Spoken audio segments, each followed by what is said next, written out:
তোর আব্বাই থাকতে কোনোদিন কোরবানি বাদ ফেলে নাই, কিন্তু এই বছর তুই পারবি সামলাইতে?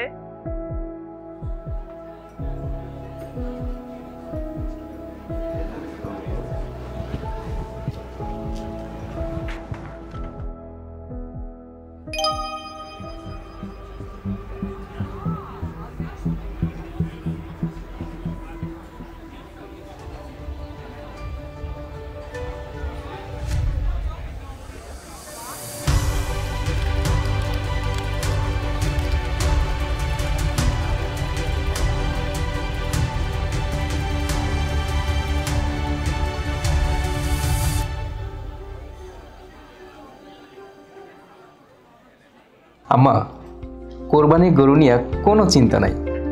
আব্বা না থাকলেও আমি তো আছি। কারোর দায়িত্ব, কারোর ভরসা। ঈদের প্রস্তুতিতে আপনি একা নন। ব্যবসা ও মুনাফার প্রতিটি ধাপে ভুবন আছে আপনার পাশে।